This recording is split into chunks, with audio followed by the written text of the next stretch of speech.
আল্লাহ পাক বলেন ওমা ইয়ানতিকু আনিল হাওয়া ইন হুয়া ইল্লা ওয়াহয়ুন ইউহা। আল্লাহ রাব্বুল আলামিন বলেন আমার নবী নিজের প্রবৃত্তিকে নিজের নফসকে অনুসরণ করে মনের খাহেশাত পূরণের জন্য নিজের কোনো বক্তব্য কখনো মানুষের সামনে পেশ করেন না। আমার নবী যা বলেন সম্পূর্ণ কথা আমি আল্লাহর পক্ষ থেকে দেওয়া ওহী। সূরা হাক্কার মধ্যে আল্লাহ বলেন ওয়ালাউ তাকাওয়ালা আলাইনা বা'দাল আকাবিল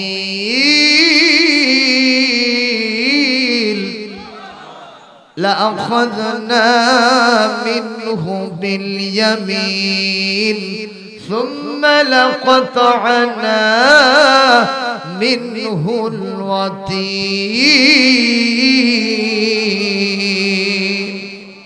জোরে বলেন আল্লাহ রাব্বুল আলামিন বলেন আমার নবী যদি নিজের দিক থেকে নিজের মস্তিষ্ক প্রসূত কোনো কথা কোনো বক্তব্য কোরআনের ভিতরে ঢুকায় দিতেন, আমি আল্লাহ তাআলা আমি আমার নবীর ডান হাতকে চেপে ধরতাম আর অস্ত্র দিয়া আমার নবীর কণ্ঠনালীকে আমি আল্লাহ কেটে ফেলে দিতাম। জোরে কোন আল্লাহু আকবার। তাহলে এই কিতাবটা কার বাণী? জোরে বলেন আল্লাহ রাব্বুল আলামিন বলেন ইন্নাহু লাকাউলু রাসূলিন কারীম ওয়া মা হুয়া বিকাউলি শাইর قليلا ما تؤمنون ولا بقول كاهن قليلا ما تذكرون।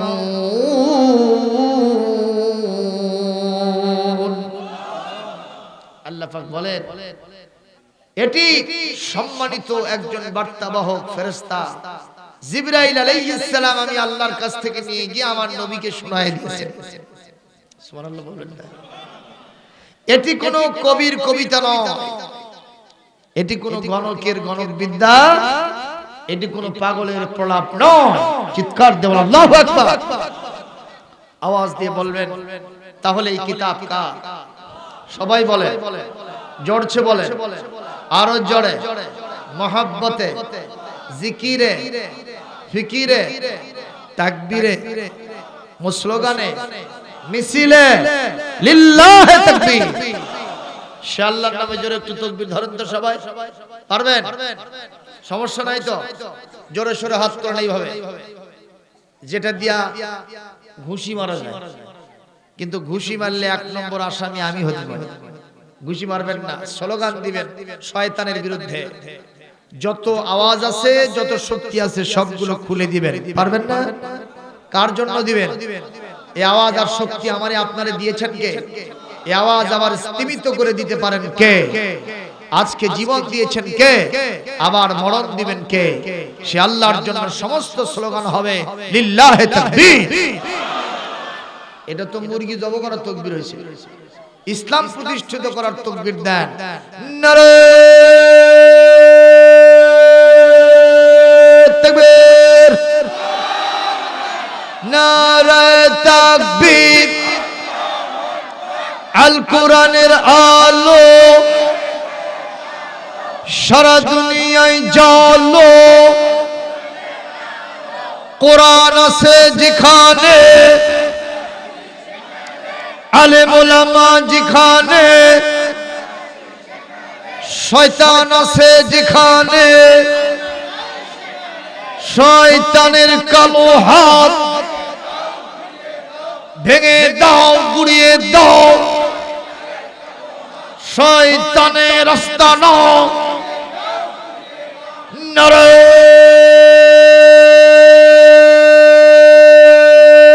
তাকবীর। আলহামদুলিল্লাহ। রাজপথে যখন দেওয়া যায় না, কামরা এটি সারে নিলাম। আলহামদুলিল্লাহ। এই আওয়াজ কেউ বন্ধ করতে পারবে? কথা বলেন। যদি রাস্তায় বন্ধ করে মসজিদে হবে, ঠিক কিনা? মসজিদে বন্ধ করলে মাদ্রাসায় হবে, মাদ্রাসায় বন্ধ করলে তাফসীর মাহফিলে হবে, তাফসীর মাহফিলে বন্ধ করলে চার দেওয়ালের মধ্যে জেলখানার মধ্যেই হবে। ওখানে কেউ ঠেকাতে, কারণ ওখানে যদি কাউকে ধরে আবার কোথায় দেবে? কি কথা কোনটা কেন? কাজেই এই আওয়াজ বন্ধ করার কোনো শক্তি, এই আওয়াজ ছিল, এই আওয়াজ আছে, কিয়ামত পর্যন্ত আওয়াজ চলতেই থাকবে। যারা বন্ধ করতে আসবে তাদের 14 গোষ্ঠীর নাম নিশানা মুছে যাবে, ঠিক কিনা বলে? সেই দিন ঢাকায় একজন বলেছে এই আওয়াজ আমরা শুনতে চাই না, এই আওয়াজকে আমরা কবর দিয়েছি। আল্লাহর নামের তাকবীর, এটার কবর কি কেউ দিতে পারবে? যিনি বলছেন যে এটার কবর দিয়েছি, সেই দিনের পর থেকে ওনার আওয়াজ শোনা যায় না, তাহলে বোঝা যায় কবর ওনারই হয়েছে, ঠিক কিনা? প্রিয় ভাই সকল, আজকে আমরা এই আওয়াজ দিয়ে শয়তানকে তাড়িয়ে দিয়েছি, আলহামদুলিল্লাহ। এই কিতাবটা হলো মহান আল্লাহর বাণী। এটি পৃথিবীতে এসেছে কেন? মানুষকে শান্তি, মুক্তি, নিরাপত্তার গ্যারান্টি দেওয়ার জন্য। কথা বলতে হবে, ঠিক কিনা? মানব রচিত মতবাদ মানুষকে শান্তি দিতে ব্যর্থ হয়েছে। কথা বোঝেন নাই? মানব রচিত মতবাদ মানুষেরা নিজেদের ভাগ্যের উন্নতির জন্য, শান্তি, মুক্তি, নিরাপত্তার গ্যারান্টির জন্য নিজেরা যে সংবিধান তৈরি করেছিল, এই সংবিধান কি সফল হয়েছে না ব্যর্থ হয়েছে? কারণ গোটা পৃথিবীতে এখন অস্থিরতা, বেহায়াপনা, সমাজ গরিহিত হত্যা, সন্ত্রাস, দুর্নীতি, রাহাজানি, মদ, জুয়া, গাঁজা, ফেন্সিডিল আর মানুষের উপর অত্যাচার, নির্যাতন দিয়ে ভরে গেছে, ঠিক কিনা? আজকে ঘরে শান্তি নাই, আজকে রাস্তায় শান্তি নাই, হাটে বাজারে শান্তি নাই, অফিসে আদালতের শান্তি নাই, রান্নাঘর, জন্মস্থান থেকে শুরু করে নিয়ে মিনাল মাহদি ইলাল লাহদে, দোলনা থেকে কবর পর্যন্ত কোন জায়গায় ব্যক্তি, পরিবার, সমাজ এবং রাষ্ট্রে কোন জায়গায় আক্ষরিক অর্থে শান্তি বলে যে জিনিসটা বুঝায় সেটা আজকে অনুপস্থিত। কথা বলতে হবে, ঠিক কিনা? প্রিয় ভাই সকল, আওয়াজ দিয়ে বলেন সেই শান্তি পাওয়া যায় কোথায়? সবাই বলেন। কারণ আমি আপনাদেরকে উদাহরণ হিসেবে একটা কথা বলতে চাই, সেটা হলো এক গাধার মালিক তার গাধাকে নিয়ে গেছে বাজারে চিনি কিনতে। কি কিনতে? এক বস্তা চিনি কিনছে। এক বস্তা চিনি কিনা গাধার পিঠে তুলে দিয়েছে। তুলে দেওয়ার পর বলতেছে, গাধারে, আমার বাড়িতে যাওয়ার সময় রাস্তার ভিতরে একটা নদী পাইবা। কি পাইবা? নদীর ভিতরে যেন নামো না, তাহলে আমার ক্ষতি হবে, তোমারও লস হবে, ঠিক কিনা? কারণ পিঠের উপরে কিসের বস্তা? চিনি আর পানি এক জায়গায় হলে কি হবে? গলে যাবে, শরবত হবে। এই জন্য বললো যে আমি একটু পরে যাব, তুই তোমার বাড়ি চিনিস? বলে হ্যাঁ চিনি। তো ওই পানির ভিতরে নদীর মধ্যে নামবি না, নদীর কিনারা দিয়া পশ্চিম দিক কোনটা? এটাই তো। এই পশ্চিম দিকে 1 কিলোমিটার রাস্তা আছে, ওই রাস্তা দিয়ে যাইবা, একটা ব্রিজ পাইবা, ওই ব্রিজের উপরে উঠবা, ওই পাশে নেমেই দেখবা আমার বাড়ি, তুমি নদীর ভিতরে নামবা না। গাধা মনে মনে বলে, 2 মণ ওজন পিঠের উপরে তুলে দিয়া তারপরে তুমি ওয়াজ করতেছো, তোমার ওয়াজ মানবো কি মানবো না 50-50, আগে দেখি কি হয়, ছেড়ে দাও। ছেড়ে দেওয়া হলো। গাধা গিয়ে চিন্তা করলো 1 কিলোমিটার রাস্তা আবার যাব, আবার ব্রিজে চড়বো, তারপরে বাড়িতে যাব, সে মহা কষ্টের কথা। দেখি আজকে একটা দিন মালিকের মতের উল্টো চলিত কি হয়। ওই রাস্তা ধরে নাই, নদীর মধ্যে নামা শুরু করছে। যত নামতেছে ভার কমতেছে না বাড়তেছে? সবাই বলে। ভার যখন কমে গাধা তখন খিলখিল করে হাসে, আর মনে মনে বলে, এতদিন এই মালিক আমারে চোখে ধুলা দিয়ে এই সমস্ত কষ্ট করে নিছে, আজকে নিজের মতে চলার কারণে আমি কত শান্তি পাইতেছি। কি কথা বলেন না? এক পর্যায়ে গাধা যত যায় তত ভার কমে যায়। এক পর্যায়ে মাঝখানে যখন গেছে, গাধা দেখে তার পিঠের উপরে কোনো ভারী, সাতরায় পার হয়ে মালিকের বাড়িতে আস্তে করে দাঁড়ায় খিলখিল করে হাসতেছে। এখন মালিক কিছুক্ষণ পর বাসায় ফিরেছে, যে দেখে গাধাও আছে বস্তাও আছে, কিন্তু দেয়ার ইজ নো সুগার। কি নাই ভাই? চিনি নাই। গাধার মালিক বলতেছে, গাধারে তুই আসিস, বস্তাও আছে, কিন্তু চিনি কই? কয় ওই সব কিছুই বুঝি না, নিজের মতে চললে শান্তি সেটাই বুঝি। গাধার মালিকের মাথায় আইকিউ ছিল ভালো, ইন্টেলেকচুয়াল পাওয়ার, বুদ্ধিবৃত্তিক মনোবৃত্তি ভালো ছিল। গাধার মালিক গাধাকে বলছে, দেখ নিজের মতে চলিস না, আমি তোর মালিক, আমি তোরে খাওয়াই, আমি তোরে আমার বাড়িতে ঘুম পাড়তে দেই, আমার বাড়িতে তুই অবস্থান করিস, আমি তোর মালিক, আমি তোর ভালো মন্দ বুঝি, কোথায় শান্তি কোথায় মুক্তি এটা আমি ছাড়া কেউ বোঝার কথা। একবার দুইবার তিনবার গাধারে বুঝায়, কিন্তু গাধা কিছুতেই বোঝে না। গাধা শুধু কান লটপটায় আর বলে, এটা আপনার থিওরিটিক্যাল কথা, আর আজকে আমি যেটা করেছি এটা হলো প্র্যাকটিক্যাল, বাস্তবতার নিরিখে আমি দেখেছি মালিকের মতের উল্টা চললেই শান্তি মুক্তি নিরাপত্তা পাওয়া যায়। যদি আপনার মতে চলতাম, 2 মণ ওজন পিঠের উপরে নিয়া আমাকে আসা লাগতো, বাড়িতে বড় কষ্ট হতো, এর জন্য আমি নিজের মতে চলেছি, আমার কোনো কষ্ট হয় নাই। বলেন গাধা কি শুদ্ধ বুঝলো না ভুল বুঝলো? জোরে বলেন না কেন? ভুল বুঝলো। এইবার মালিক বলছে, গাধা তোর নাম গাধা, তোর চোখে লাগছে ধাঁধা, এই জন্য সবকিছু দেখেছো তুমি সাদা, তুমি হলো সবচেয়ে বড় কাদা। জোরে বলেন ঠিক কিনা? তুমি তো আসলেই গাধা। গাধা রে, এই জন্য তোমার কোনো কাজে হয় নাই বাধা।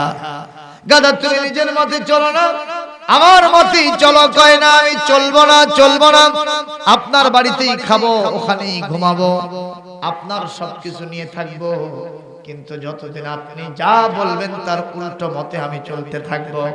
আজকে গাধার মালিক গাধাকে নিয়ে দ্বিতীয়বারের মতো আবার বাজারে নিয়ে গিয়া 1 বস্তা তুলা কিনা পিঠের উপরে উঠাই দিয়েছে। জোরে বলেন কি? আরো জোরে। তুলা না মুলা?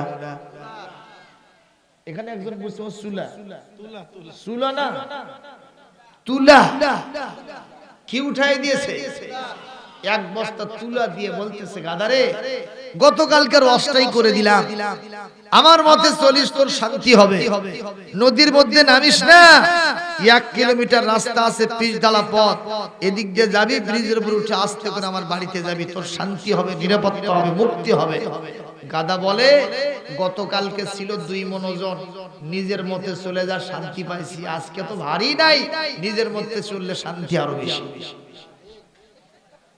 খালি ছেড়ে দিয়ে দেখেন একবার, যেই না ছেড়ে দিয়েছে, আজকে বিসমিল্লাহ ছাড়াই, চিন্তা ভাবনা ছাড়াই নামছে, যত নামে ভার খালি কমে।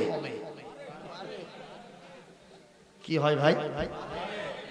তাহলে বক্তাই পাগলা হইছে, ভার কি হয়? গাধা মনে মনে বলে, কে রে এরকম হয় কে? গতকাল তো কমলো, আজকে বাড়তেছে যে, আরেকটু সামনে। ও যত সামনে যায় বিপদ কমে না বাড়ে।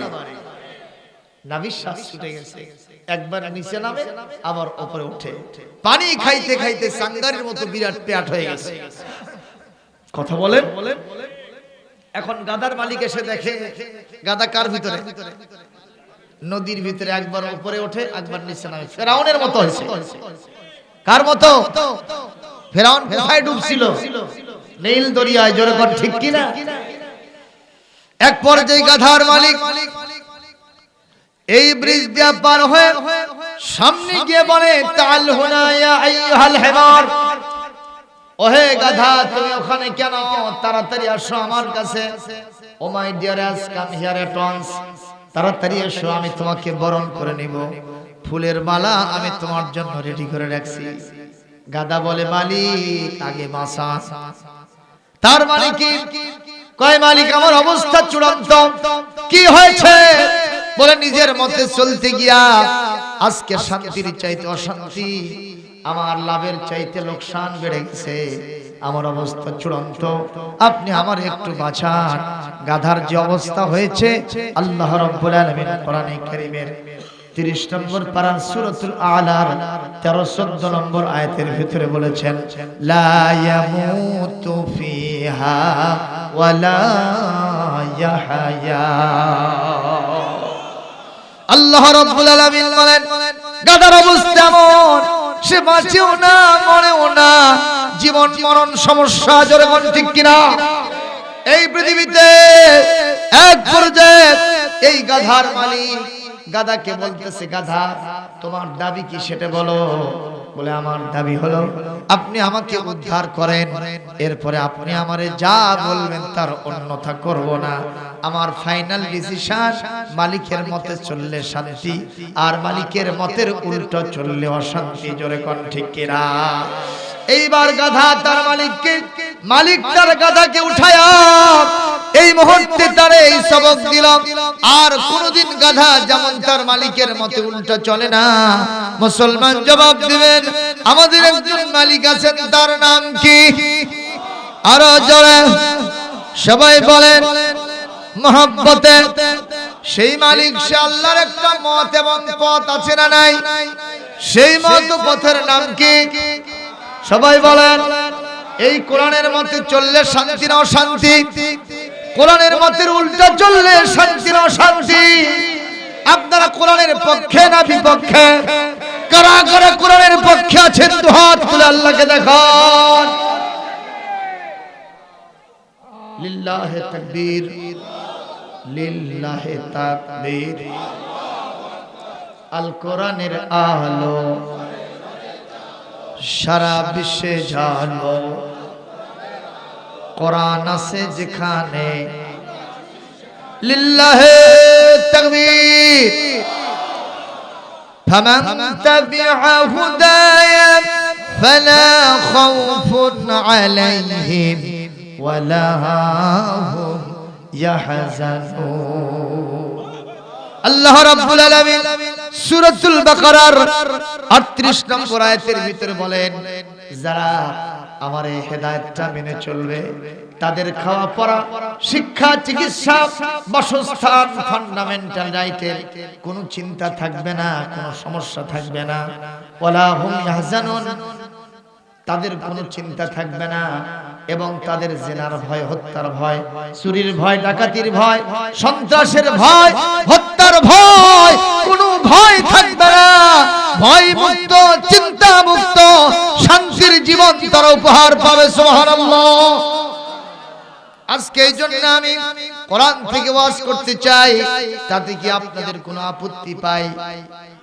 আছে কি কোনো অবজেকশন ভাই? তাহলে এই মুহূর্তে কোরআনে কারীম থেকে ওয়াজ শুরু হয়ে যাচ্ছে। ইতিমধ্যে রেসিটেশন ফ্রম দ্য হোলি কোরআন, কোরআনুল কারীমের 15 নম্বর পারা 17 নম্বর সূরা, সূরা বানী ইসরাঈলের 9 নম্বর এবং 10 নম্বর দুইটি আয়াত আপনাদের সামনে তেলাওয়াত করেছি। প্রথম আয়াতের ভিতরে আল্লাহ বলেন, ইন্না হাযাল কুরআন, নিশ্চয় এই কোরআন। কোন কোরআন? একটু আঙ্গুল দিয়ে দেখায় দেন কোন কোরআন। নিশ্চয় এই কোরআন ইয়াহদি, রাস্তা দেখায়, পথ দেখায়, ইরশাদ করে, ইনস্ট্রাকশন দেয়, ডিরেকশন দেয়, ইশারা দেখা দেয়। লিল্লাতি হিয়া আকওয়াম, এমন একটা পথের দিকে দিক নির্দেশনা দেয় যেই পথটা হলো স্ট্রেট ওয়ে, যেই পথটা হলো সরল সোজা, যার লাস্ট ডেস্টিনেশন, যার সর্বশেষ ঠিকানা আল্লাহর জান্নাতুল ফেরদাউস। জোরে বলেন সুবহানাল্লাহ। আমার মুসলমান ভাইরা, শুধু তাই নয়, আল্লাহ বলেন ওয়াইবাশশিরুল মুমিনিনা আল্লাযীনা ইয়ামালুনাস সালিহাত, যে ঈমানদারেরা শুধু ঈমানের দাবিতে দাবিদার হয় না, ঈমানের দাবিকে সত্যায়ন করার জন্য যারা ঈমানের সমস্ত শর্তগুলো পূরণ করে ভালো ভালো কাজ করে, বিশ্ব নবীর আনুগত্য, মহান আল্লাহর দাসত্ব তাদের জীবনের সাথে মিলে নেয়, এই লোকগুলি এমন একজন লোক, এই লোকগুলি এমন প্রকৃতির লোক আল্লাহ পাক তাদের সাথে বলেছেন আন্না লাহুম আজরান কাবীরা, এই কোরআন তাদের জন্য বিরাট পুরস্কারের অর্থাৎ জান্নাতুল ফেরদাউস আল্লাহ পাকের রহমত, আল্লাহ পাকের রাজামন্দি, সন্তুষ্টি, বিশ্বনবীর সুপারিশ, এক কথা যা চান সকল বিরাট বিরাট পুরস্কারের শুভ সংবাদ কোরআন মানলে কে দিয়েছেন? আরো জোরে বলেন মুসলমান। তাহলে বলেন কোরআনের পথে থাকলে লাভ না লস? আপনারা লাভ চান না লস চান? জান্নাতে যাবেন না জাহান্নামে যাবেন? জান্নাতে যাবেন না জাহান্নামে যাবেন? জান্নাতে যাইতে হলে, জাহান্নাম থেকে বাঁচতে হলে কোরআন শোনা, কোরআন বোঝা, কোরআন মানার কোনো বিকল্প কিছুই নাই। জোরে কোন ঠিক কিনা? প্রিয় ভাইরা, এই কোরআনের সাথে যারাই ছিল, যারা অতীতে ছিলেন, এখন এই কোরআনের সাথে যাহা আছে তার কি সম্মান বাড়ছে না কমছে? একটু খেয়াল করেন, যে টেবিলের উপরে কোরআন আছে, এই টেবিলের মর্যাদা বাড়ছে কি? আচ্ছা, এই টেবিলের উপরে কি পা দিয়ে কেউ দাঁড়াতে পারবে? কেন দাঁড়াবেন না? সুবহানাল্লাহ বলবেন। এই কোরআনের সাথে কিছু কাপড় আমরা পেঁচায় রাখি কোরআনটাকে হেফাজত করার জন্য, রাখি না ভাই? বলেন তো, এই কাপড়ের মর্যাদা বেশি না কম? আমার এই রুমালটা যদি পরে যায়, এই ব্যানারটা যদি কোনো সময় রাস্তায় পড়ে থাকে, লোকেরা লাথি মেরে ফেলে দেবে, এরকম ঠিক কি? কিন্তু আমার রুমালটাও ফেলে দিতে পারে। জামা কাপড় থাকলে মনে করবে কোনো পাগলেরটা পড়ে আছে, রাস্তা দিয়ে ফেলে দিয়ে চলে যাবে, ওখান থেকে পরিষ্কার করে ফেলবে। কিন্তু যদি কোরআনের সাথে লাগানো কোনো কাপড় কোথাও আনফরচুনেটলি পড়ে থাকে, আর লোকটা জানে যে এটা কোরআনের সাথে ছিল, যদি দুঃখজনক ভাবে কারো পা তার সাথে লেগে যায়, এর কলিজার মধ্যে আঘাত লাগে না? লাগে না? আমাদের কাছে জিজ্ঞাসা করে, হুজুর কোরআনের সাথে একটা কাপড় জড়িয়ে ছিল, সেই কাপড়ের সাথে আমার পায়ের লাথি লাগছে, হুজুর কি করতে হবে বলেন? নিজেকে অপরাধী মনে হয়, ঠিক কিনা? তাহলে একটা কাপড়ের সম্মান কার সাথে থাকার কারণে বাড়লো? শুধু তাই নয়, কোরআন যখন আমরা পড়ি এরকম করে রাখি কার উপরে? কথা বলেন না কেন ভাই? রেহালের উপরে রাখি না? আচ্ছা বলেন তো, ওইটাও কাঠ, একই গাছের কাঠ দিয়ে আপনি রেহাল বানাইছেন, একই গাছের কাঠ দিয়ে আপনি এরকম চেয়ার বানাইছেন কিনা? সোফা বানাইছেন, খাট বানাইছেন। এই খাট পালঙ্কের উপরে থাকেন, অনেক সময় লাথি লাগে, লাগে না? লাগে না? অনেক সময় বাচ্চা কাচ্চা প্রস্রাব পায়খানা করে, নিজেদের অপবিত্রতা তার সাথে লেগে যায়, কিন্তু নিজেকে অপরাধী মনে হয় না। কিন্তু যার উপরে রেখে আপনি কোরআনটা পড়েন, ওই কাঠের উপরে, অথবা যদি ওই কাঠের সাথে কারো পা লেগে যায়, সন্তান যদি অন্তত পক্ষে তার সেখানে প্রস্রাব করে, পায়খানা করে, বলেন এই লোকটার কলিজার মধ্যে আঘাত লাগে কি লাগে? অপরাধ প্রবণতার সৃষ্টি হয়। নিজের মনকে মন বলে, আহারে আমি বড় অপরাধী হয়ে গেছি। হুজুরদের কাছে জিজ্ঞেস করে যা বলে হুজুররা সেইটা অনুযায়ী কাজ করে। একটা কাঠের মূল্য কোরআনের সাথে থাকার জন্য জবাব দিবেন, কাঠের মূল্য কি বাড়লো না কমলো? আমরা যারা মানুষ, আমাদের জন্য এই কোরআন নাজিল হয়েছে, কিন্তু দুঃখজনক হলো সত্য, গোটা পৃথিবীতে আজকে সেই মানুষের মর্যাদা অনেক কমে গেছে, ঠিক কিনা গো? কারণ পৃথিবীর অনেক মানুষ এই কোরআনের সাথে এখনো জড়িত হতে পারে না। কথা বলতে হবে, যারা এই কোরআনের সাথে আছে তাদের মর্যাদা বাড়ছে না? একজন হাফেজ সাহেব কোরআন শরীফ মুখস্থ করছে, তার মর্যাদাকে এই পৃথিবীর লোকেরা কম দেয় না বেশি দেয়? সবাই বলবেন। যে আলেম কোরআন থেকে ওয়াজ করেন, কোরআন থেকে ইলম হাসিল করে বড় একজন আলেম হয়েছেন, সে আলেমকে যদি কেউ আঘাত করে, সে আলেমের বিরুদ্ধে যদি কেউ কথা বলে, সে আলেমকে যদি লাঠি ঠ্যাঙ্গা মারে, সে আলেমের বিরুদ্ধে যদি কেউ স্লোগান দেয়, অন্য সাধারণ মানুষেরা তাদেরকে গাল দেয় না? দেয় না? কথা বলেন না কেন? আছে এরকম, আছে না? আছে। সম্মানিত ভাইরা, অনেক জালেম মার্কা মানুষ আছে, বর্তমানে আলেমের নাম শুনলে তাদের কলিজায় আগুন ধরে, এরকম আছে না? নাই? অবশ্য নাটোর জেলায় না, এটা আমি অন্য জায়গার কথা বলতেছি। বিশ্বাস করেন, একজন মানুষ জিরো থেকে হিরো হয়ে যায় কোরআনের সাথে থাকার কারণে। জোরে বলেন না সুবহানাল্লাহ। এই কোরআন যদি কোনো কবির সাথে লাগে, ওই কবিটা একজন আদর্শ কবি হয়ে যান। এটা যদি কোনো সাহিত্যের সাথে লাগে, ওই সাহিত্যিক একজন আদর্শ সাহিত্যিক হয়ে যান। কৃষকের সাথে লাগলে কৃষক একজন আদর্শ কৃষক হন, একজন শিক্ষকের সাথে কোরআন থাকলে ওই শিক্ষক আদর্শ শিক্ষক হন, শ্রেষ্ঠ শিক্ষক হন। ঠিক কিনা বলেন? এই কিতাব যখন, এই কোরআন যখন কোন নেতার সাথে জড়িত হয়, ওই নেতা হয় আদর্শবান নেতা। চরক অবশ্যই ন্যায় বিচারক হয় না। যার হবে ফাঁসি তাকে দেয় হাসি, আর যার হবে হাসি তারই দেয় ফাঁসি। জোরে বলেন কথা ঠিক কিনা? এই কোরআন যার সাথে থাকবে সে একজন আদর্শ মানব হবে। সুবহানাল্লাহ। আমার নবীর সাথে কোরআন ছিল কিনা?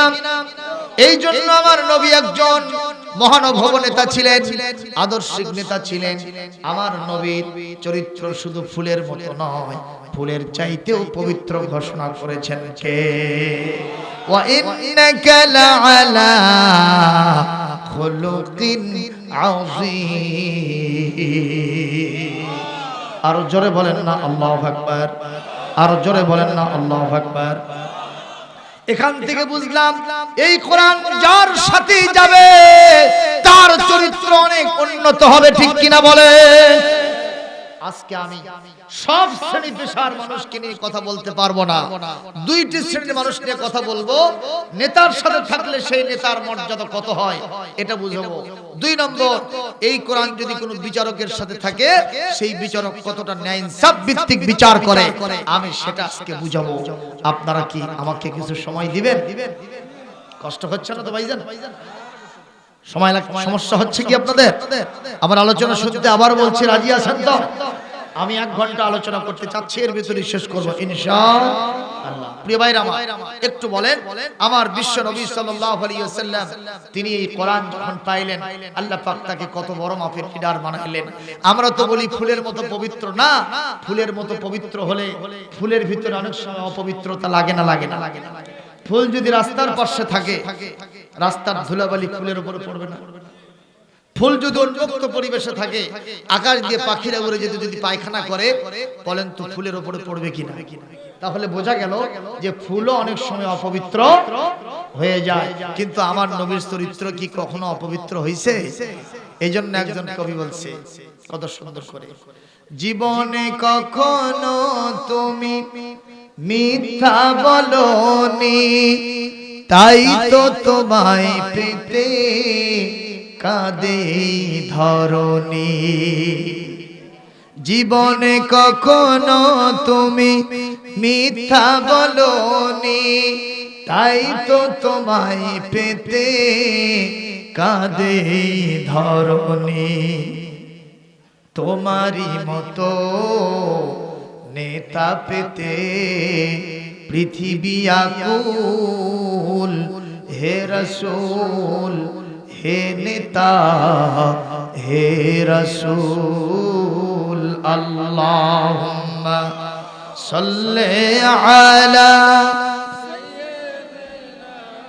মাওলানা মুহাম্মদ ওয়া আলা আলি সাইয়্যিদিনা। আমার ভাইরা, কষ্ট হচ্ছে কি আপনাদের? একটু খেয়াল করেন, যেই নেতার সাথে কোরআন নাই তার ভিতরে দুর্নীতি আছে না? এমন কি একজন চেয়ারম্যানের কথা শুনলাম আলোচনায়, যে চেয়ারম্যান সাহেব 5 বছর চেয়ারম্যানই চালাচ্ছে। কয় বছর? 5 বছর চালানোর পরে আজকে 5 বছরের শেষ দিন, যেদিন লাস্ট নেতা চেয়ারম্যানের মেয়াদ, এদিন একটা বিরাট জনসভা দিয়েছে। এই জনসভায় তিনি প্রধান বক্তা হিসেবে উঠে বলছেন, ভাইয়ের আমার, গত 5টা বছর আমার ইউনিয়ন পরিষদটাকে আমি এত সুন্দর দুর্নীতি মুক্ত ভাবে চালিয়েছি। আমি জনগণের 4টা পয়সা কখনো তসরুপ করি নাই, পকেটস্থ করি নাই। জনগণের সমস্ত পয়সা পাই পাই করে তাদের শানেই তাদের কাজে ব্যয় করেছি। রাস্তাঘাট, ব্রিজ, কালভার্ট যত যা যেখানে লাগে সবার সবকিছু আমি চাহিদা মতো করে দিয়েছি। এমনকি আমার বাড়ির মুরগি হাঁস পর্যন্ত টিয়ার কাবিখার চাল গম খায় নাই। তাহলে নেতা ভালো না মন্দ? বলেন বলেন। নেতার বক্তব্য শেষ হওয়ার সাথে সাথে পাশে একজন মেম্বার ছিল। মেম্বার বলতেছে, স্যার আপনার বক্তব্যে আমি একটু সার্টিফিকেট দিতে চাই, আপনি যদি আমাকে একটু সময় দেন। তাড়াতাড়ি দাও। মেম্বার সাহেব এখন মাইক নিয়ে বলতেছে, আমার নেতা যা বলেছে 100% সত্য। গত 5টা বছর উনি এত সুন্দর করে ওনার ইউনিয়ন পরিষদ চালাইছেন, 4টা পয়সার দুর্নীতি করেন নাই, এমনকি ওনার বাড়ির মুরগি হাঁস পর্যন্ত টিয়ার কাবি খার চাল গম খায় নাই। কারণ নেতা সাহেব উপজেলার থেকে তোলে ওই জায়গাতেই বেচে, বাড়িতে আনে না। জোরে কোন সুবহানাল্লাহ। কি সুবহানাল্লাহ কোয়া যাবে? তাহলে ওই নেতা কি বলে, দুর্নীতি আছে না নাই? আছে না না?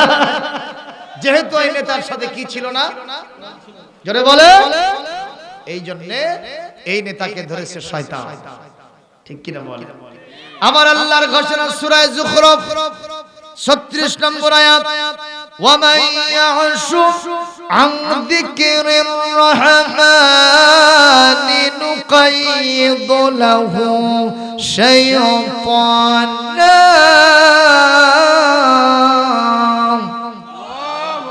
ফাহুয়া লাহু করিন।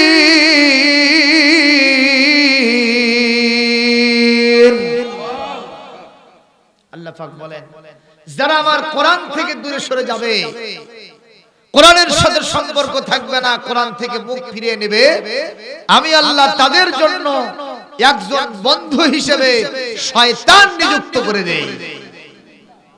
যার নেই কোরআন তার বন্ধু হয় কে? জোরে বলেন, এটা কার কথা?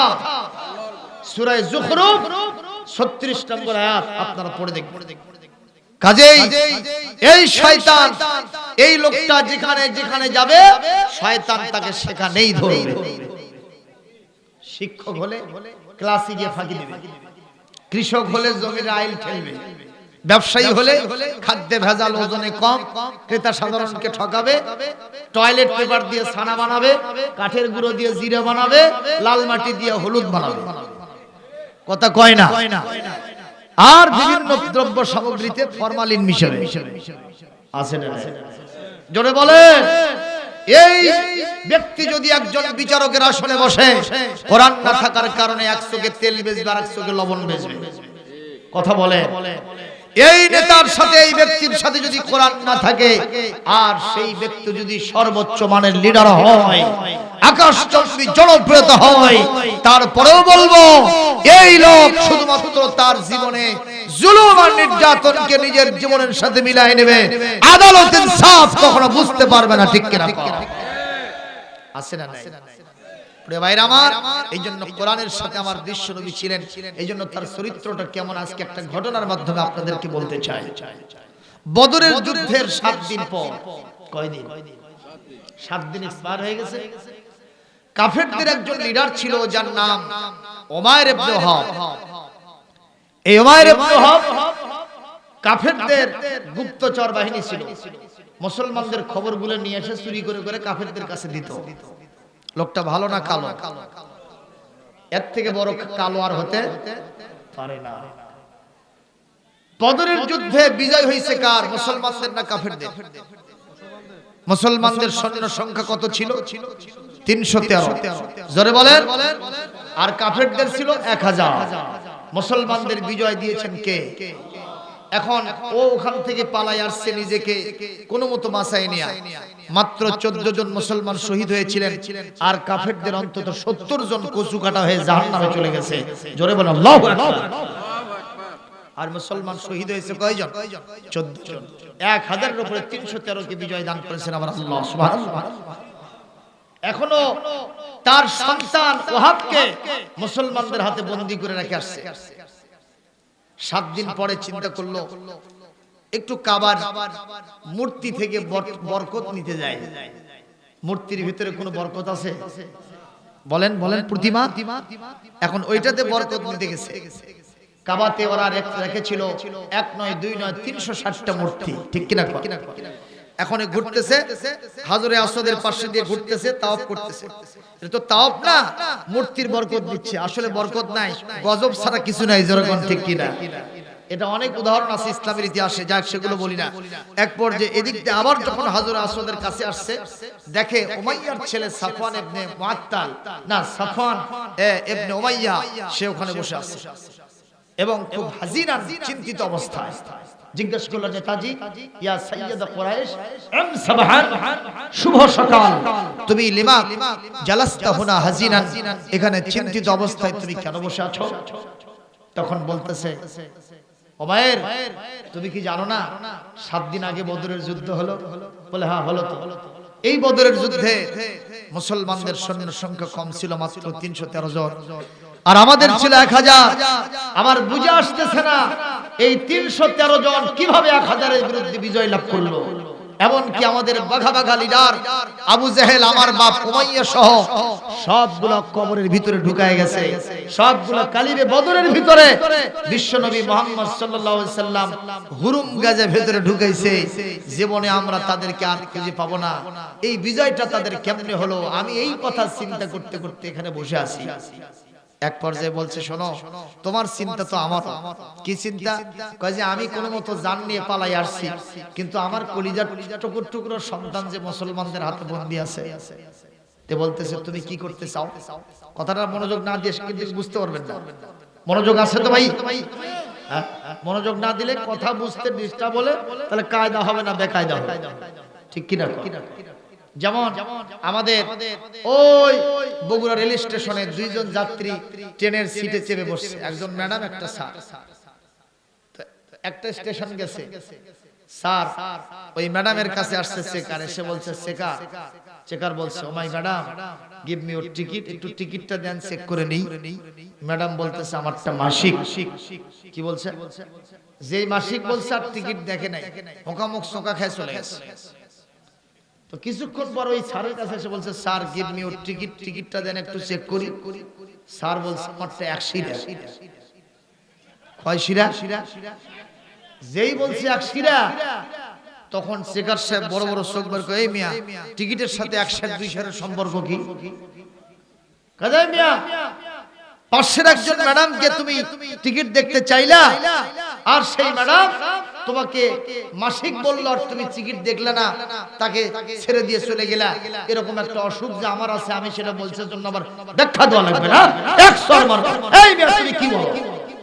বলে, ওই মহিলার মাসিক অসুখ হয়েছে না। কয়, মিয়া তুমি বোঝো নাই, উনি প্রত্যেকদিন যায়, এইজন্য 1 মাসের অগ্রিম টিকিট করছে, এইজন্য বলছে মাসিক। তুমি বুঝছো মাসিক অসুখ হয়েছে, এইজন্য টিকিট ফাঁকি দিতে গিয়া তোমার একটা গোপন রোগ তুমি ফাঁস করে দিছো। জোরে কোন কায়দা না বেকায়দা? আমাদের বাংলাদেশের কায়দা 2 প্রকার, নুরানি কায়দা, বগদাদি কায়দা। এটা হইছে বেকায়দা। জোরে বলুন ঠিক না বেঠিক? তাহলে এই যে বললো আমারটা 1 শিরা, এটা কি বুঝে না বুঝে? তা আজকে যদি আপনারা না বোঝেন বিষয়টা, তাহলে বিষয়টা কিন্তু একটু উল্টো পাল্টা হবে। জোরে বলুন ঠিক কিনা? এইজন্য আমি আপনাদের কাছে বুঝাতে চাই বিষয়টি। শোনেন, এখন এই নেতাজি বলতেছে ওমায়েরকে, যে ওমায়ের, তাহলে কি করতে চাও? কয় যে আমার মনের ইচ্ছা ছিল আমি এই মুহূর্তে এক দৌড়ে মদিনায় যাব, আমার হাতে তরবারি দিয়া মুহাম্মদকে এক কোপ মেরে তার ধর থেকে কাল্লাটা বিচ্ছেদ করে দিব। নাউজুবিল্লাহ। তো যাও, তাহলে যাও। কয় যাবো কেমনে?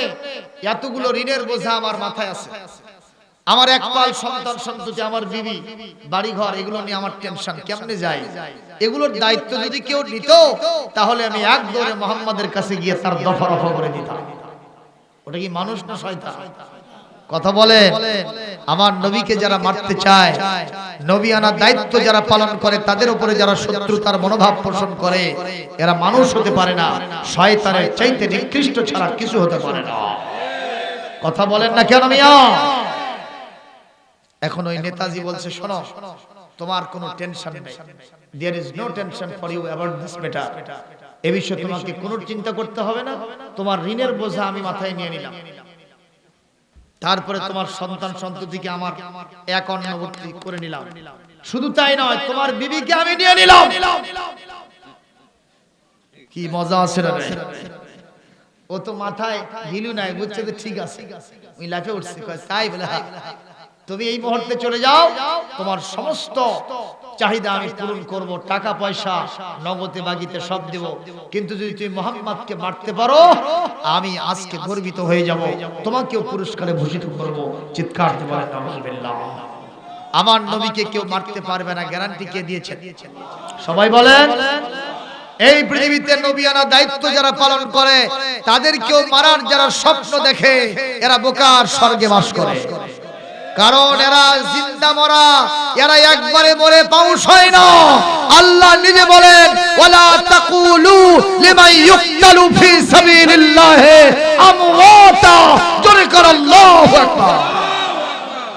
আল্লাহ বলেন যারা আমার কোরআন প্রতিষ্ঠা, দিন প্রতিষ্ঠার আন্দোলন করতে গিয়া, নবিয়ানা দায়িত্ব পালন করতে গিয়া মারা যায়, এদেরকে মৃত বলো না, বাল আহইয়াউন, এরা হলো জিন্দা, ইনদা রাব্বিহিম ইউরযাকুন, আমি আল্লাহর কাছে তোমাদের মতোই জান্নাতি খাবার তারা খাইতেছে। সুবহানাল্লাহ। আগামী কাল আরো জোরে বলেন, আর জোরে বলেন। আমার ভাইরা, উমাইর ইবনে ওয়াহাব এইরকম সিদ্ধান্ত নিয়ে দ্রুত গতিতে বাসায় গেল, বিবি বাল বাচ্চার কাছ থেকে বিদায় গ্রহণ করলো। দ্রুতগামী একটা বাহন ঘোড়া সাথে ছিল, নেয়ার পরে এমন একটা তরবারি নিয়েছে, তরবারিতে বিষ মিশ্রিত করলো, এমন ভাবে ধার দিল সূর্যের আলোতে ধারটা চিকচিক চিকচিক করে, পাথরের উপরে রাখলেও যেন পাথর দ্বিখণ্ডিত হয়ে যাবে। এত ধারালো একটা অস্ত্র নিয়া এই মুহূর্তে একটা দ্রুতগামী বাহনে উঠে ঘোড়া দাবড়ায়া মদিনা মুনাওয়ারার মসজিদে নববীর সামনে পৌঁছে গেছে। মসজিদে নববীর সামনে পৌঁছে কেবলই ঘোড়ার উপর থেকে নিচে নামতেছে, শুনতেছেন কথা? কেবলই ঘোড়ার উপর থেকে নিচে যখন নামে, এই মুহূর্তে হযরত ওমর রাদিয়াল্লাহু তাআলা আনহু সাহাবীদের একটা গ্রুপ নিয়া বদরের যুদ্ধের আল্লাহর গায়েবী মদদ কিভাবে নাজিল হয়েছে সেই আলোচনা তিনি করতেছিলেন। হযরত ওমর বলতেছিলেন, বদরের যুদ্ধে আমাদের সংখ্যা মাইনরিটি, আমরা সংখ্যালঘু, আর কাফেররা হলো সংখ্যাগুরু, অনেক বেশি তাদের সংখ্যা, ডবলের চাইতে বেশি। যেরকম ঠিক কিনা? এত কম সংখ্যক হয়ে আমরা বিজয় লাভ করলাম একমাত্র কার রহমতে? জোরে বলেন। ওয়া কানা হাক্কান আলাইনা নাসরুল মুমিনিন ওয়া লাকাদ নাসারাকুমুল্লাহু বিবদরিন ওয়া আনতুম আযিল্লাহ। আল্লাহ পাক বলেন বদরের যুদ্ধে তোমাদের সংখ্যা লঘু ছিল, অনেক কম সংখ্যক, কিন্তু আমি আল্লাহ তাআলা গায়েবী মদদ দিয়া এক নয় দুই নয় বেখামসাতি আলাফিম মিনাল মালাইকাতি মুসাব্বিমিন, আমি আল্লাহ তাআলা বদরের যুদ্ধে এক নয় দুই নয় 5000 সুসজ্জিত আসমানি ফেরেশতা দিয়া তোমাদেরকে সাহায্য করেছিলাম। কয় হাজার? আরো জোরে বলেন। আমার মুসলমান, একজন ফেরেশতার সাথেই কি গোটা দুনিয়াবাসী পারবে? অথচ সেখানে আল্লাহ পাক পাঠাইছেন কয় হাজার। তারা আবার অস্ত্র শস্ত্রে সজ্জিত। এই রিপোর্ট পরবর্তী সময়ে কাফেররা বলেছে একে অপরের সাথে গল্প করতে গিয়া, তোমরা তো বলো মুসলমানদের সংখ্যা মাত্র 313, কিন্তু আমরা আমাদের চোখে দেখলাম হাজার হাজার ওই সবুজ পাগড়ি পরা, হাতে তরবারি নেওয়া এমন কিছু মানুষ যাদেরকে জীবনে কোনোদিন আমরা চোখে দেখি নাই। আওয়াজ দিয়ে বলেন ওদেরকে কে পাঠাইছে? সে আল্লাহ এখনো আছে না নাই? ওই রকম আর পারে না। আল্লাহ কি বুড়া হইছে? বলেন বলেন। আমার আল্লাহ কি একটু বুড়া হইছেন? আমার আল্লাহর কি ক্ষমতা কমে গেছে? আমার মুসলমান জবাব দেন, আল্লাহ কি বুড়া হন? আল্লাহ কি চ্যাংড়া হন? আল্লাহর বয়স কি বেড়ে যায় কমে যায়? এমন কি আমার আল্লাহ কি ঘুম ধরে, তন্দ্রা ধরে? আমার আল্লাহ কি খাওয়া দাওয়া করা লাগে? আমার আল্লাহর কোনো বিশ্রামের প্রয়োজন, তিনি যেমন ছিলেন তিনি তেমন আছেন, তিনি অনাদি অনন্তকাল ধরে তেমন থাকবেন। লা তাবদীলা লিকালিমাতিল্লাহ।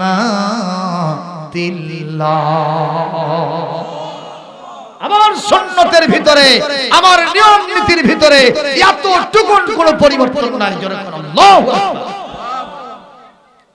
মুসা আলাইহিস সালাম আল্লাহ পাকের খুব জেদি নবী ছিলেন। একদিন জিজ্ঞেস করছেন, আল্লাহ আমার এমন কিছু আছে যা তোমার নাই। প্রশ্নটা কি কায়দা না বেকায়দা? এ কথা বল না কেন ভাইরা? কষ্ট হচ্ছে আপনাদের? মুসা আলাইহিস সালাম আল্লাহ পাকের জেদি নবী ছিলেন। আল্লাহর কাছে যে জেদ ধরতেন আল্লাহ সে জেদ পূরণ করে দিতেন। সুবহানাল্লাহ। একদিন তিনি বলতেছেন, আল্লাহ আমার এমন কিছু আছে যা আপনার নাই। আল্লাহ বলতেছেন, মুসা তুই সুসাগিরি করিস কেন? হে মুসা, লিল্লাহি মা ফিস সামাওয়াতি ওয়া মা ফিল আরদ, আসমান জমিনের সব তো আমারই। ঠিক কি না? তো তোমার আবার কি আছে যা আমার নাই? কয় আল্লাহ কব দেখি, কও তো। কয় যে আল্লাহ আমার মৃত্যু আছে, তোমার নাই। কথা কি হাসান মিছে? জোরে কও। তো আমার আল্লাহর কোনো মৃত্যু বলেন, এটা কি কোরআনে আছে না নাই? এই যে আমরা প্রত্যেক নামাজের পরে কোন আয়াত পড়ি? আয়াতুল কুরসি। এর ভিতরে আছে কি তা জানেন? তাহলে কি হলো পড়ে? সবাই পড়ুন আমার সাথে, আল্লাহু লা ইলাহা ইল্লা হুয়াল হাইয়ুল কাইয়্যুম লা তাআখুযুহু সিনাতুন ওয়ালা নাহুম। আল্লাহ পাক বলেন, আমি আল্লাহ এমন, আমি চিরঞ্জীব চিরস্থায়ী, আমাকে ঘুমেও ধরনের চন্দ্র স্পর্শ করে না। আমি যেমন ছিলাম তেমন আছি, অনাদি অনন্ত কাল ধরে আমি ওই রকমই থাকবো। জোরে কোন সুবহানাল্লাহ। এমন কি আল্লাহ পাক নিজেই বলেছেন, কুল্লু শাইইন হালিকুন ইল্লা ওয়াজহাহু, সব কিছু শেষ হয়ে যাবে, শেষ মুহূর্ত পর্যন্ত কে থাকবে? সবাই বলেন ভাইজান, আল্লাহ থাকবেন। সে আল্লাহর সাথে দিও না পাল্লা, থাকবে না কারো কাল্লা। জোরে কোন সুবহানাল্লাহ। আবার বলেন, আমাদের রবের নাম কি? তার সাথে দিও না, থাকবে না কারো। জোরে কোন সুবহানাল্লাহ। আল্লাহর সাথে পাল্লা কি দেওয়া যাবে? আমাদের রবের নাম কি? তার সাথে দিও না, থাকবে না কারো। দেখি কে কে পাল্লা দেবেন, হাত তোলা। পাল্লা দিবি কে কে? হাত তোলা। একজনও দিবেন না। জোরে করুন আল্লাহু আকবার। প্রিয় ভাইরা আমার, একটু নজর করেন। এক পর্যায়ে হযরত ওমর বলতেছেন, আমরা মাত্র 313 আর ওরা হলো 1000। এর বিরুদ্ধে বিজয় যিনি দিলেন তিনি কে? আল্লাহ। এই কথা বলতেছেন, হঠাৎ করে নজর করে দেখেন উমাইর ইবনে ওয়াহাব ওখান থেকে আস্তে করে ঘোড়ার থেকে নিচের দিকে নামতেছে। ওমরের দৃষ্টি পৃথিবীর কোনো কাফের কখনো এড়াতে পারবে না। জোরে কোন আল্লাহু আকবার। হযরত ওমর বলেন, আমার সাহাবীরা, উনজুর ইলাইহি, ওই দিকে তাকায় দেখো, এটা কে? দেখা যায় কে কে? আমরা তো লোকটারে চিনলাম না। তোমরা না চিনতে পারো, কিন্তু আমি চিনি। এ হলো সেই শয়তান, হাজাল কালবু আদুবুল্লাহ উমাইর ইবনে ওয়াহাব। এ হলো আল্লাহর শত্রু কুত্তা, কুত্তার মতোই তার আচরণ। এর মনটা বড় খারাপ। তোমরা কি তার প্রকৃতি জানো? বলে না, জানি না। বলে এই লোক বদরের যুদ্ধে মুসলমানদের বিপক্ষে কাফেরদের পক্ষে গুপ্তচরের দায়িত্ব পালন করেছে। নিঃসন্দেহে ওর কোনো কূটকৌশল আছে। ওর ভেতরে মতিগতি মনে হয় ভালো দেখা যায় না। কারণ মুতাওয়াশশিহান সাইফাহু ফি উনুকিহি, তার ঘাড়ের সাথে একটা ধারালো তরবারি লটকাইতেছে। সম্ভবত বিশ্ব নবীর কোনো ক্ষতি করতে পারে। আমি আমার জিন্দা থাকতে নবীজির গা ঘাত করতে দেব না। তাতে যা সে কপালে হবে কাল সকালে। জোরে কর আল্লাহু আকবার। আমার মুসলমান, নবীর জীবন রক্ষা করলে আল্লাহ খুশি হন না বেজার হন? সবাই বলে, আজকে সেই নবীজির সুন্নাত গোটা জমিন থেকে বিদায় হয় না, হয় না? কথা কয় না? মুসলমান শুধু দাড়িতে, টুপিতে, আতর মাখাতে, সুরমা মাখাতে, মিষ্টি খাওয়া, কদু খাওয়া, মুসলমান শুধু জুব্বা হাব্বা লাগানো, দাওয়াত খাওয়া আছে না? কথা কয়, দাওয়াত খাওয়ার পরে একটু মিষ্টি খাওয়া, এই ধরনের সুন্নত আমাদের দেশে আছে না নাই? কিন্তু বিশ্ব নবীর আদর্শ দিয়া গোটা জমিন সাজানো, ইসলামী রাষ্ট্র প্রতিষ্ঠা করা, এই সুন্নতের দিকে মুসলমানদের আর আজ কোনো ভ্রুক্ষেপ নাই। কথা বলেন ঠিক কিনা?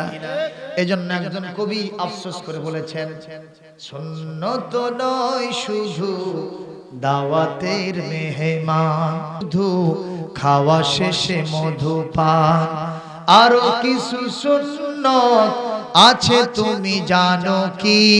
জানলেও জীবনে কখনো তা মানো কি? খাও।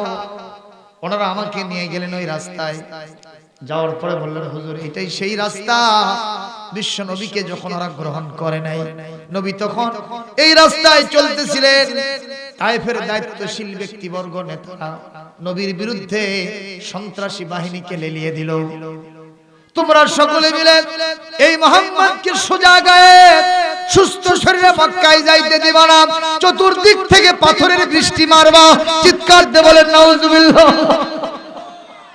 একজন মানুষ তার শরীরে যদি চতুর্দিক থেকে পাথর মারা হয়, এই মানুষের অবস্থা চূড়ান্ত হয়ে যায়। জোর করে ঠিক কিনা?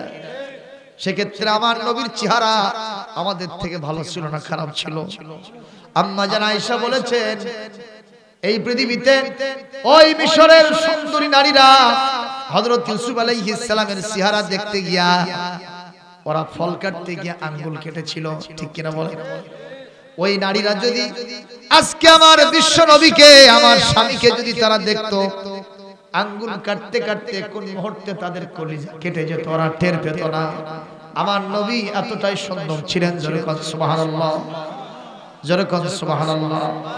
হযরত জাবির রাদিয়াল্লাহু তাআলা বলেন, কি কথা শুনতেছেন? আমি এক চাঁদনি রাত্রিতে বিশ্ব নবীর বাড়িতে গেলাম। যাওয়ার পরে দেখি নবীজি একটা পীড়া পেতে বসে আছেন। আমি তখন দেখলাম আজকে পূর্ণিমার রাত, আকাশে আজকে একটা চাঁদ ওঠে নাই।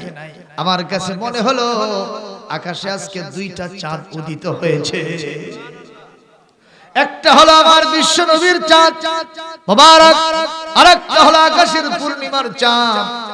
আমি এই দুইটা নিয়ে গবেষণা করতে থাকলাম। আতাফাক্কারু ইলান নূরাইন, আমি এই দুইটা নূর নিয়ে, আলো নিয়ে গবেষণা করলাম। হযরত জাবির রাসূলের জলিলুল কদর সাহাবী, তিনি বলেন, ফাইদা নূরুন নবী সাল্লাল্লাহু আলাইহি সাল্লাম আহসান ওয়া আবহা ইনদি। আমার কাছে মনে হলো আকাশের পূর্ণিমার চাঁদ যত সুন্দর হোক না কেন, ওর মধ্যেও কিছু দাগ দেখা যায় না, যায় না। কিন্তু আমি আমার নবীর চাঁদ আর আকাশের চাঁদ কম্পেয়ার করলাম, তুলনা করলাম। আমি দেখলাম আমার নবীর সুন্দর নবুয়তি চেহারা আনোয়ারের উপরে এতটুকু কোনো দাগ নাই। আমার কাছে মনে হলো নবীর চেহারা আকাশের পূর্ণিমার চাইতেও সুন্দর। কবিও তাই বলছেন, চাঁদের চেয়ে সুন্দর তুমি নবী আমার সাল্লি আলা। চাঁদের চেয়ে সুন্দর তুমি নবী আমার সাল্লি আলা। তোমার নূরের রৌশনীতে ধূসর ধারা উঠলো মেতে, তোমার নূরের রৌশনীতে ধূসর ধারা উঠলো মেতে, উঠলো মেতে থেকে থেকে সাগর নদী উর্মি মালা। চাঁদের চেয়ে সুন্দর তুমি নবী আমার সাল্লি আলা। ঠিক না? ঠিক বলে। এত সুন্দর চেহারা, সেই মানুষটাকে ওরা কেমনে পাথর মারলো রে? হযরত যায়েদ বিন হারিসা বলেন, আমি সিদ্ধান্ত নিলাম আমার শরীরে যত পাথর লাগুক আমি বরণ করে নিব, কিন্তু আমার নবীর গায়ে এতটুকুন পাথরের আঘাত লাগতে দেব না। সুবহানাল্লাহ। যায়েদ বিন হারিসাকে চতুর্দিক থেকে পাথর আসতেছিল, উনি বলেন আমি মাথায় হাত দিয়ে দেখি আমার মাথা যেন চূর্ণ বিচূর্ণ হয়ে যাচ্ছে। এক পর্যায়ে নবীজি বললেন, বাবা যায়েদ, এত কষ্ট করা লাগবে না, তুমি একটু রেস্টে যাও, পাথর যদি আসে আমি নিজেই বরণ করে নিব। এক পর্যায়ে নবীকে পাথর মারলো। প্রথমবার নবীজি বেহুশ হয়ে পড়ে গেলেন। ওরা এসে নবীজি উঠায়া জোর করে হাঁটানোর চেষ্টা করলো। নবী যখন আবার হাঁটেন, আবার পাথর মারা শুরু হলো। নবীজি দ্বিতীয়বার আবার পড়ে গেলেন, আবার পাথর মারা আবার শুরু হলো।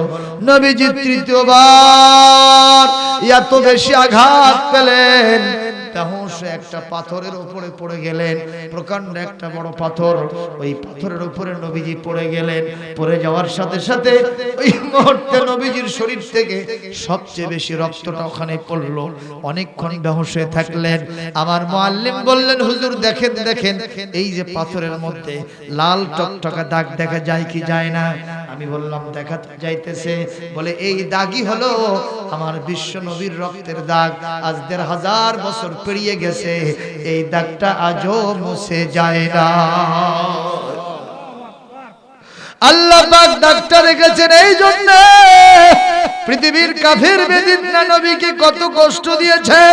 আজকে যারা শুধু ইয়া নবী সালাম আলাইকা বলো, খানকা মক্তব মারকাজে আর বিভিন্ন জায়গায় শুধু সামান্য সহজ সহজ ইসলাম একটা দুইটা টুকটাক করে সেজদা দিয়া দুই একটা বার কোরআনের ওয়াজ শুনে জান্নাতে যেতে চাও, নবীজির সেই রক্তিম রাস্তায় যারা যেতে চাও না, তাদের উদ্দেশ্য করে বলি, এত সহজে ইসলাম পালন করা সম্ভব হবে না। জোরে বলেন না কথা ঠিক কিনা? আমার মুসলমান ভাইরা, এক পর্যায়ে হযরত ওমর বললেন, ও সাহাবীরা, ওই উমাইরের উদ্দেশ্য মনে হয় খারাপ, কারণ উমাইর নজর করে দেখতে পাচ্ছি তার সাথে একটা নাঙ্গা তরবারি, এবং সে এখন মসজিদে নববীর ভিতরে ঢুকবে ভাব। সাহাবীরা, আজকে আমাদের যতই সমস্যা হোক নবীজিকে রক্ষা করব, আল্লাহর রহমতে নবীর কাছে তার যেতে দেব না। তোমরা কয়েকজন তাড়াতাড়ি মসজিদের নবীর অন্য গেট দিয়ে ঢোকো, নবীর কাছে রিপোর্ট করো উমাইর আসতেছে নবীর ক্ষতি করার জন্য, নবী যেন সতর্ক হয়ে যান, আর আমি দৌড়ে গিয়ে তাকে অ্যাটাক করব। হযরত ওমর পিছন থেকে দৌড়ে গিয়া ফাখাদা বিতালাবিবিহি, আরবিতে আসছে উমাইরের জামার কলারটা চেপে ধরেছে। শুধু তাই নয়, তরবারির উন্মুক্ত একটা খাপ দিয়া তার গলাটা এমন ভাবে চেপে ধরেছে, মনে হয় এর থেকে বড় ফাঁসি আর কিছুই হতে পারে না। কি বলেন?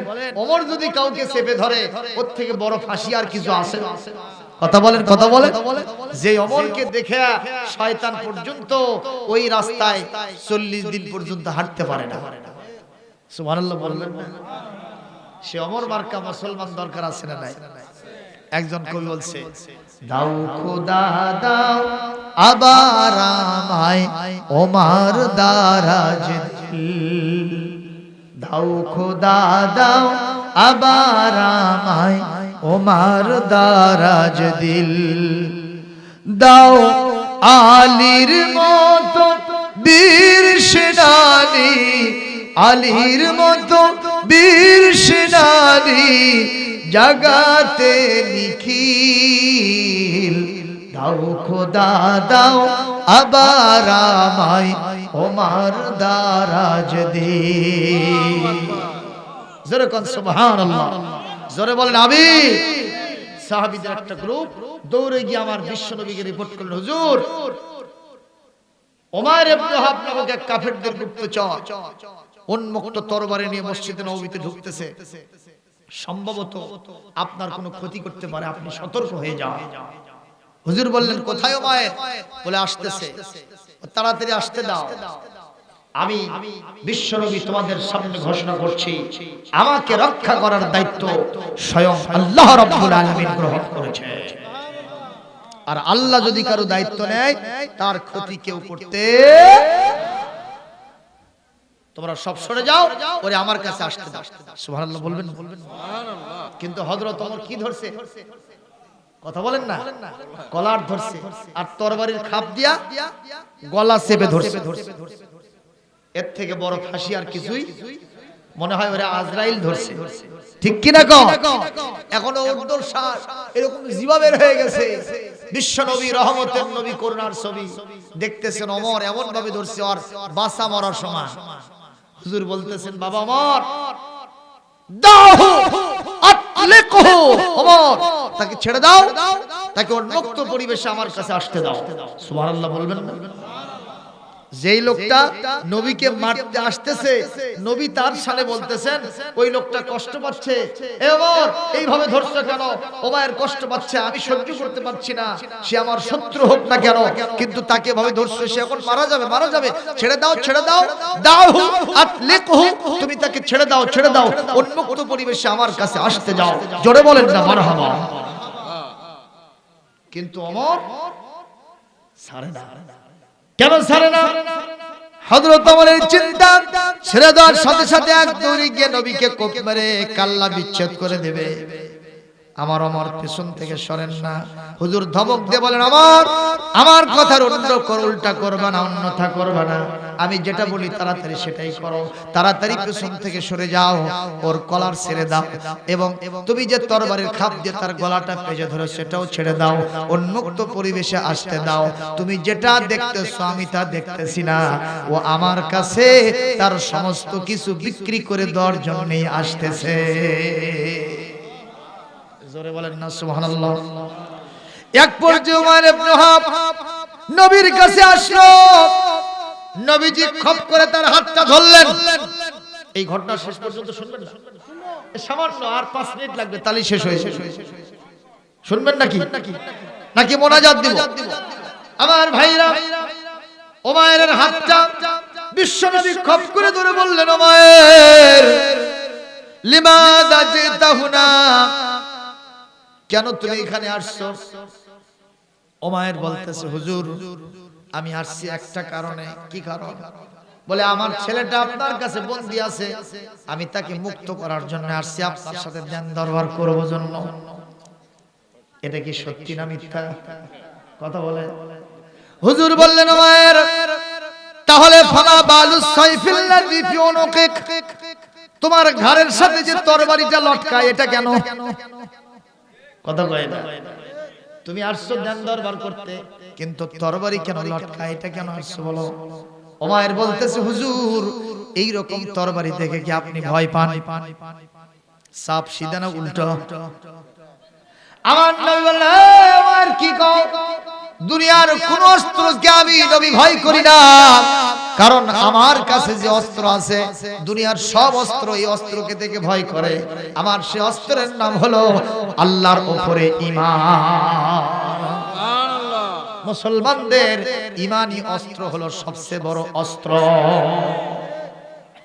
আজকে গোটা পৃথিবীর সমস্ত কাফের, মুশরিক, ইহুদির বাচ্চারা, সাদা কুত্তার গোষ্ঠীরা মুসলমানদের বিরুদ্ধে খড়গহস্ত হয়েছে।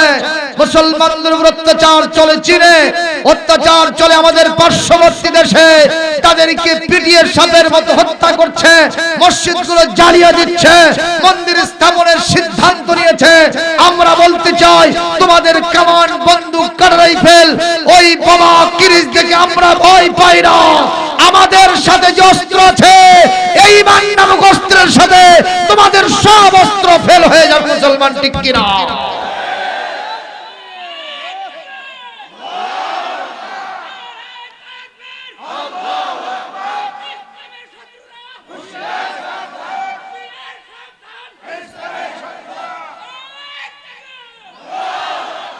আমরা ওদের বোমার আঘাতে বোমা মারবো, ওদের অস্ত্রের আঘাতে অস্ত্র প্রয়োগ করব না।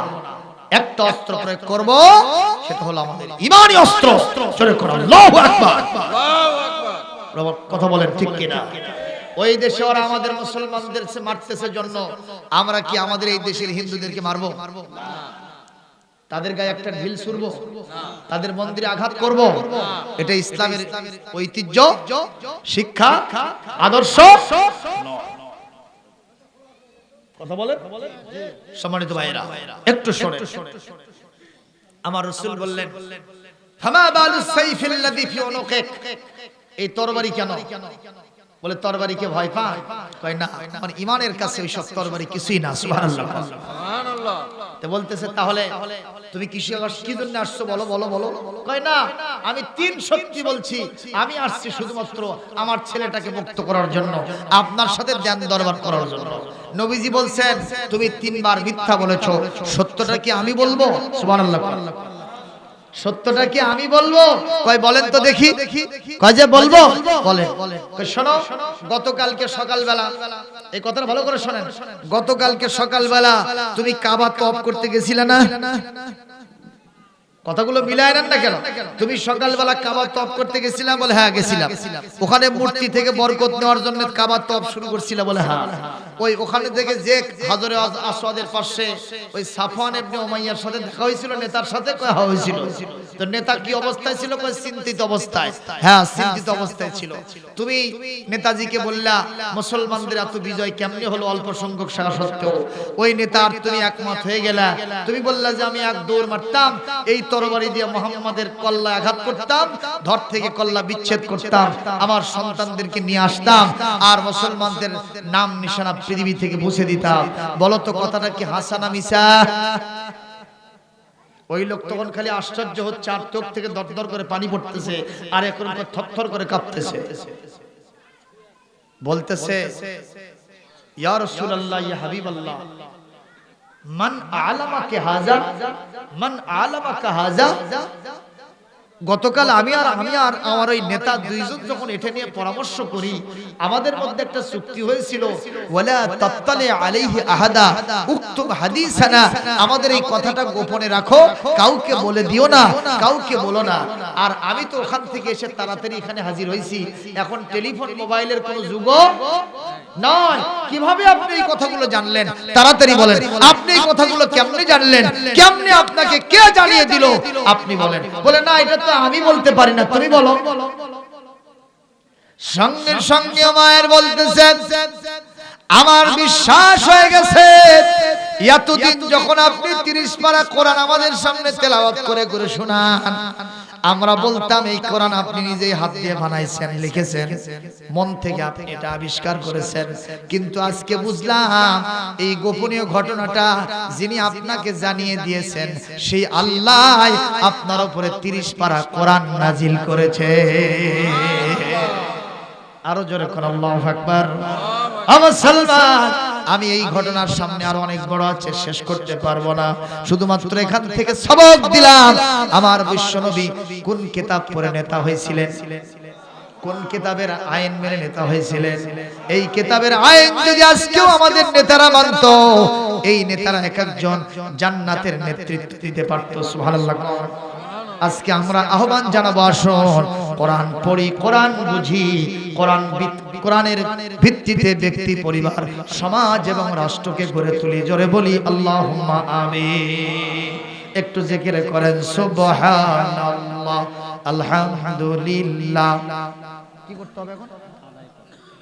কতক্ষণ? আচ্ছা, আমার চোখে তো আজকে চশমা নিয়ে ভুলে গেছি, এইজন্য হলো পড়তে পারবো, কষ্ট হবে আমার জন্য। আপনার কত বড়? আপনার কত? আমার তো 150। হাই রে, তো বেশি হয়ে যাবে। 100 হলে হয়। 100 কার? আচ্ছা, একটু হচ্ছে, কষ্ট হচ্ছে ভাই আপনাদের। মতিউর রহমান বাবু অত্র মসজিদের সেক্রেটারি, এজন্য ৭৫,০০০ টাকা এই মুহূর্তে উনি পরিশোধ করেছেন, 20,000 টাকা, আর বাকি থাকলো 55,000 টাকা। আল্লাহ তার থাকে না টাকা, কোথাও যেন খায় না শেখার শেখা। যদি যাওয়ার দরকারি হয় পর্দায় যাবেন, বোরখা পরবেন, এমন বোরখা যেটা সিপা মার্কা বোরখা নয়, আটো সাটো নয়, পাতলা ফিনফিনা নয়। যেই কাপড় সেলোয়ার কামিজ হোক, যেটাই পরেন না কেন, 3 পিস দিয়ে শুধু হবে না। মরে যাওয়ার পরে আপনাকে যেমন 5টা পিস দেওয়া হয়, 5 পিস দেওয়া হয়, আপনি 5 পিস নিয়ে যেমন কবরে চলে যান, কাফনের কাপড় নিয়ে, যখন জিন্দা থাকলেন আপনার প্রতি পরপুরুষের লোলুপ দৃষ্টি পড়বে। এই কারণে জিন্দা থাকতো আপনাকে 5টা পোশাক পরতে হবে। যখন ঠিক কিনা? সেই 5টা পোশাক কি কি? 3 পিস তো থাকলোই। যখন কি পিস? থ্রি পিস, এর উপরে একটা বোরকা পড়তে হবে। তাহলে কয়টা হলো? চারটে হলো না? তার উপরে আরেকটা ওড়না পড়তে হবে, হিজাব দিতে হবে। তাহলে কত পিস হয়ে গেল? এই 5 পিস না পড়া পর্যন্ত কোন মা বোনেরা বাড়ির বাইরে গেলে উনি নেককারিনী হতে পারবেন না। মা বোনদের উদ্দেশ্যে এটা বলে দিয়ে গেলাম। আজকে পর্দা আছে দরজায়, পর্দা আছে জানালায়, পর্দা নাই নারীর গায়ে। কথা কয় না, কথা কয় না। এমন কি আজকে এই সমাজের ভিতরে নারীরা মোটর সাইকেল চালায় না, চালায় না? কথা বলেন না কেন? হ্যাঁ, সেদিনকে বগুড়া শহরে আমি দেখি যে আমার সামনে এক মহিলা এরকম টাইট ফিটিং পোশাক পরে মোটর সাইকেল চালাচ্ছে। তো আমার পিছনের জন বলে যে হুজুর এর পিছনে থাকা যাবে না, একটু সামনে চলে যান। আমিও চিন্তা করলাম মহিলার পিছনে যাবো না, একটু সামনে যাই। যেই না টান দিছি ওর কাছে যাওয়ার সাথে ওই দেখে আরো জোরে টান মারছে, মানে আমার আগে চলে গেল, আমাকে সামনে যেতে দিল না। বলেন এরা কি নেককারিনী মহিলা হতে পারে? কথা বলেন না কেন? যেখানে মহিলার সম্পর্কে হাদিসে বলা হয়েছে আন-নিসাউ আওরা ফাইজা খারাজাত ইস্তাশবাহা শাইতান, একজন মহিলা নিজেই গুপ্তাঙ্গ, নিজেই পর্দায় থাকার জাত, যদি বের হয়ে যায় শয়তান তাকে নিয়ে খেলতে থাকে। জোরে কোন ঠিক কিনা?